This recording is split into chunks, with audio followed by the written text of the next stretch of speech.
It is over. The hammer has fallen silent. The crowds begin to leave. The sky slowly brightens after hours of darkness.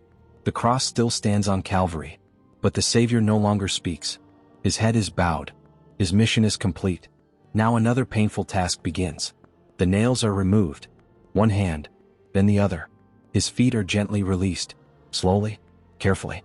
The lifeless body of Jesus is lowered from the cross. And waiting below is his mother.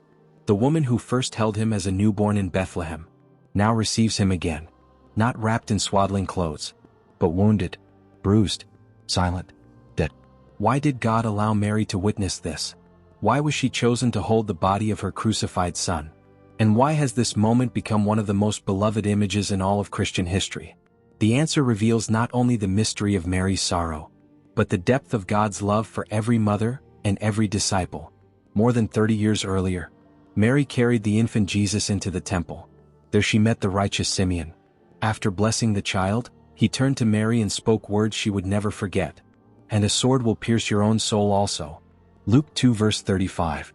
At the time, she could not have known what those words meant. Now, standing beneath the cross, the prophecy is fulfilled. The sword was never made of steel. It was sorrow. The deepest sorrow a mother could know. Most of the disciples fled. Peter denied knowing Jesus. The crowds disappeared. But Mary remained. She stood beneath the cross. Not because she could stop his suffering, but because love refuses to abandon the beloved.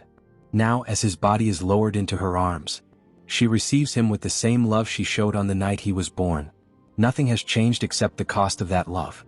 Catholic tradition sees something extraordinary here. At the beginning of Scripture, a woman stood beside the first Adam as sin entered the world. Now another woman stands beside the new Adam as redemption is accomplished. Mary is not merely grieving. She is faithfully united to the saving mission of her Son, not as an equal redeemer, but as the first and most faithful disciple. Her yes at the Annunciation now reaches its deepest expression at Calvary. She continues to trust, even when she cannot understand. For centuries, artists have returned to this single moment, none more famously than Michelangelo. Why? Because the Pietà captures something words struggle to express. A mother holding her dead son. Infinite sorrow. Infinite tenderness. Infinite hope hidden beneath unbearable grief. This is not despair. This is love that remains faithful even in silence. The Gospels tell us that two unexpected disciples stepped forward. Joseph of Arimathea, a respected member of the council, and Nicodemus, the Pharisee who once came to Jesus by night. When many others hid, these men found courage. They asked Pilate for the body of Jesus. Love often becomes most visible when everything seems lost. Standing beneath the cross, Jesus had already entrusted Mary to John. "Behold your mother." Now she receives not only the body of Christ, but, symbolically, every member of his body, the Church. Catholics have long looked to Mary as a spiritual mother because Christ himself gave her to us from the cross. The sorrow she carried that day continues to shape the compassion with which she prays for her children. Imagine standing beside Mary. The body of Jesus rests in her arms. There are no miracles now. No crowds. No sermons. Only silence. Sometimes faith looks exactly like this. Not understanding. Not seeing. Simply remaining. Mary teaches us that love is faithful even when hope seems hidden. The 13th station reminds us that love does not end at the cross. The Savior has died, but he is not abandoned. Loving hands receive him. Faithful hearts remain beside him. The mother who once offered him to the world now offers him back to the Father. His body will be wrapped in linen.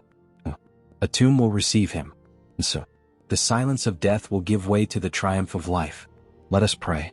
O blessed Virgin Mary, Mother of sorrows, you received the lifeless body of your Son with unwavering faith and immeasurable love.